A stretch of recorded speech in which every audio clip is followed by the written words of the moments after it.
Everybody talks about evolutionary psychology these days, but only the top 1% understands the 7 foundations. This video will take you to the top 1%. Let's go. Hi guys, in this video we are going to review 7 foundational principles of evolutionary psychology together with how people most often misunderstand them. So in a way it's also going to be a video about the myths of evolutionary psychology. Number 1, survival of the fittest, which is often confused with survival of the strongest, which often also becomes bigger. That is not the case. Sometimes life moves towards bigger and stronger, but not always. In general, if we look at all the life on Earth, we will see that what is smaller is actually far more successful, both in terms of how widespread it is, how resistant it can be to disruptions, but also if we look at size in terms of weight, the biomass of bacteria is around 6 times bigger than humans. To weigh as much as bacteria, we will need trillions of humans. Even within our body, we have more bacteria than we have human cells. So we see that the smaller bacteria are very good at using anything in their environment to survive and reproduce, including using us. And even if we look more in terms of strength, as in terms of being able to use other species, yes, we can use bacteria, but bacteria are probably even more effective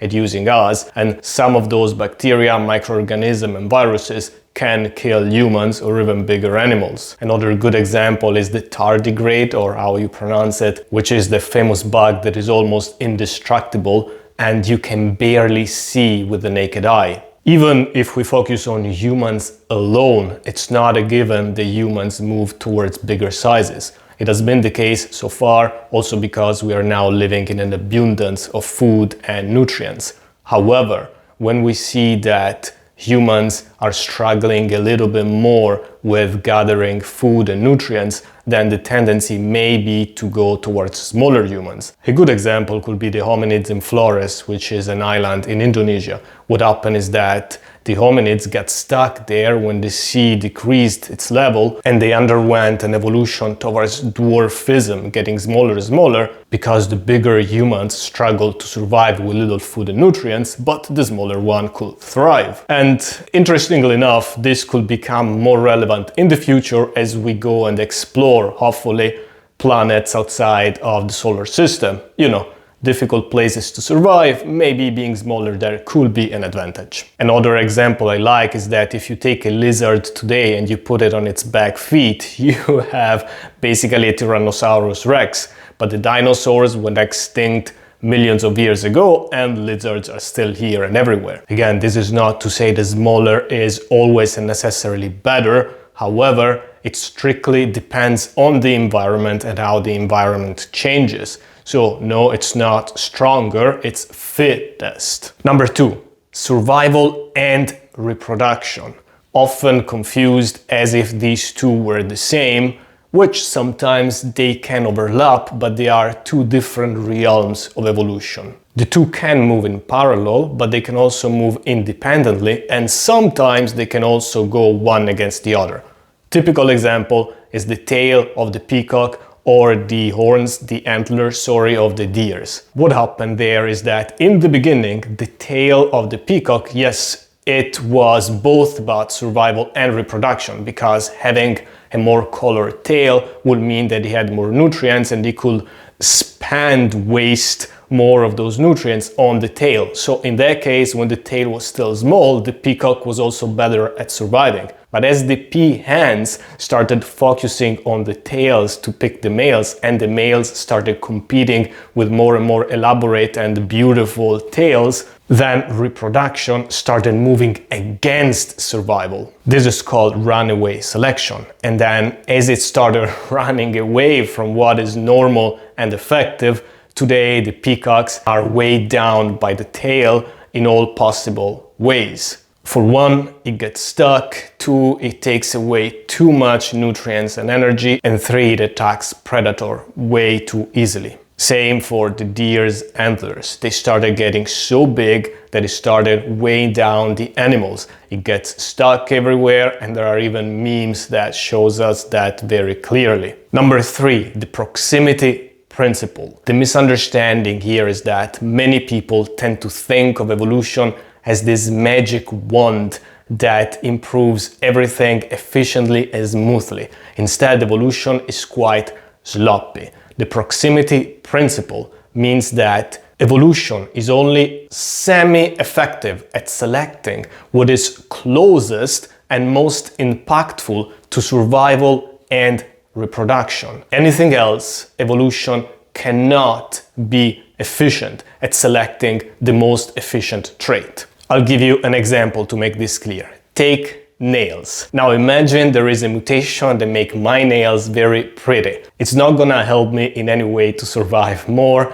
not today and probably not even in our evolutionary past, but it could help a little bit in reproduction. Maybe some women who are particularly observant will be a little bit more attracted because of more attractive nails. However, it's still not gonna be much helpful, and evolution cannot select for those beautiful nails because it's too low down the imaginary scale of impactfulness, such as my face, my intelligence, my physical formidability, my height, my drive to meet women, my social circle, whether or not I can meet a lot of women, etc., etc., etc. They all matter so much more than nails. The nails does not matter, it will not make a difference. In general, this means that biological evolution is semi-effective at selecting a few key traits that are important for reproduction, but all the rest ends up being background noise. This is why, for example, whether or not we have hair on our arms is not going to be selected for or against, because it just doesn't matter too much. So here again we see that evolution is not this magic wand that makes everything more efficient, but it's just a few key mutations that are going to be selected for or against, and then a ton of background noise. Number 4, the random shotgun approach. And here the misunderstanding, similar to before, is that a lot of people tend to think of evolution as moving towards maximum efficiency in the most efficient way possible, while in truth the opposite is true. Evolution is like a blind drunkard trying to play darts. It's stupid and blind and moves in a haphazard, scatterbrained approach. This is because evolution does not predict where the target is or it could be. It just shoots at random. I'll give you a very good example, well, I hope it's a very good example to make you understand this concept. Imagine you have a sales page and you wanted to make it more effective. So the good marketer would isolate a few key variables that he thinks are going to be very impactful. So for example, he will take the background color or the title. And then what he will do, he changes one of those with something that he thinks may be more effective, and then he compares the normal version with the updated one and depicts the winner. However, evolution cannot do that. Evolution cannot make predictions about what is going to be most effective, and even more importantly, evolution cannot isolate variables. So if you take the biological approach to improving the sales page, you should wait for evolution to change the background color. The background color will change randomly, while everything else in that sales page will also be changing. So we see here how evolution cannot even come close to the efficiency on our human systems that are not depending on random genetic mutation. Number 5, the complexity curse principle. And the misunderstanding here is that people tend to think that more complex, such as humans, of course, are better and potentially more effective. And instead, when it comes to biological evolution, the opposite is true. Now, please understand, this is a little bit more my speculation, my understanding, and my second level thinking. However, follow through and maybe it will make sense. Evolution is on a seesaw trade-off, where more complexity equals less efficient. Let's take again the sales page example from before. Now, what happens with biological evolution is that the more elements you add to the sales page, the more difficult it will be for evolution to make that page more efficient at every single level. And now imagine that you don't only have one single sales page, but you have a big blog such as thepowermoves.com. So what happens there is that evolution will be more effective at selecting for or against all those traits that are closest to making the sale, so to speak, while all the rest doesn't really matter. So when complexity grows, we have more opportunities for having several maladaptive traits that develop as long as they are not in the sales page. In the blog example, the sales page could get better and better, but random articles could get worse and worse. In our nail example from before, the nail could become uglier or less effective because it's such low down the priority scale, it's not gonna make a difference. So in the case of evolution of complex organisms, we will have a few key traits that yes are being selected for what's most effective, but a number of traits that are just going to change randomly and are not going to become more effective, and in some cases they may even become less effective. But as long as they are not very impactful, it doesn't matter. Number 5.2 is the law of the large numbers or handicap principle. And it's similar to the one before, but the twist that this adds is that as the complexity grows more and more, including the social complexity where these traits operate, and evolution will also struggle with those key traits that promote survivability and reproduction. This is because the traits that matter are not just a few, but become a basket of traits that interact with each other, with even more genes standing behind those traits. I'll give you an example in dating. Short stature today is a con when it comes to dating. But I know a guy who, despite being very short, is also very driven to meet women. Some people say he's not too stupid.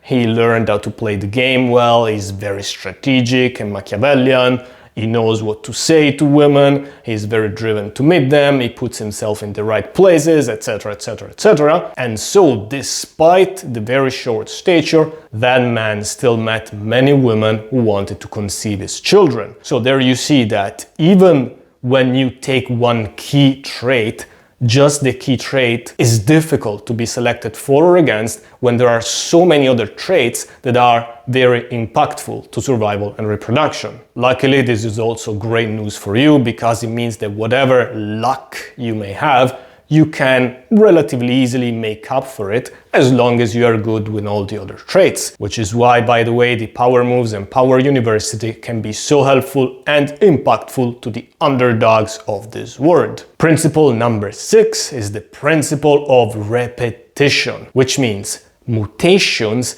need a large sample size to be selected for or against. In simpler words, mutations must be useful many times during a lifetime to be selected for. Let me give you another example to make it clear. And this will be an example from The Rational Male, probably the most popular book in the manosphere. Also a good example that humanity is not selecting for high IQ anymore. The author of that book say that women fall out of love much faster and fall in love with new men much more quickly than men because they had to get used to new captors invading their tribes and killing the men. However, this is at best storytelling and very likely BS, because for such an important adaptation to evolve in our evolutionary history, it should have happened many times over during a woman's lifetime that she experienced a new captor coming in, which is unlikely. And indeed, if we look today at the difference between how men and women fall in love or out of love, there is not such a big difference. Of course, you can't expect that level of thinking and analysis from certain authors. Number 7, the genetic inheritability principle. And the misunderstanding here is that people struggle to differentiate what is inheritable at a genetic level versus culture and learning. It's a simple concept, but still so easy to confuse and so often getting confused. And in this case, I can understand the confusion because there is an overlap between genes and behavior. As an example, take a man smoking. The child of that man will be more likely to smoke than if he had a non-smoking father. So some people may confuse the fact that because the father smoked so much during his lifetime, then the habit got passed on. However, that is not the case. The only thing that can be passed on is the propensity to smoke. For example, the propensity to enjoy smoking, to try new things, or to get hooked to nicotine, but not the fact that the man smoked a lot during his lifetime. And there is one more example here from a popular dating book. The author there say that men like to socialize side by side rather than standing in front of each other because they used to hunt side by side. This one is so nonsense that it doesn't need any explanation. However, the trap here is that because men supposedly used to spend a lot of time side by side, then they also evolved to socialize side by side. However, that is not the case, because just because you repeat a behavior during your lifetime, it cannot be genetically passed on to the next generation. What can be passed on is the propensity to enjoy side-by-side socialization or the dislike for socializing in front of each other, but not the habit. Now I would like to talk a little bit about understanding the foundations in general. And not understanding the foundations is an issue that I found in many different disciplines and that many people fall for. The first time I noticed was in high school. Quick story time here. The professor was having a verbal quiz at the whiteboard, and the lady there was doing high degree equations, and she was doing them well enough. And then the professor asked her, when is it that a fraction equals the whole? And she couldn't reply. The professor then turned to the class and asked the class, when is it that the fraction equals the whole? And I thought, oh, okay, this is such a great opportunity for all those highly ambitious women to show off that they know it. And it's also a way of social climbing on the poor lady that was at the whiteboard. The quicker you jump on it, the more you show your intelligence, but you're also in a way showing that it was her being silly. I didn't reply because I didn't want to play that game, but I was surprised that nobody else in the class jumped on that opportunity. And then the professor started prodding the class until he was almost getting angry, and he yelled, when is it that a fraction equals the whole? Hey! He was an Italian professor after all. And still the class could get it. That showed to me that sometimes people can even operate well at the advanced level while still not understanding or forgetting the basics. In that case, the fraction is a portion of a whole. So 1/3 means you divide it by 3 and take 1. 2/3 divided by 3 and take 2. 3/3 you take the whole once again.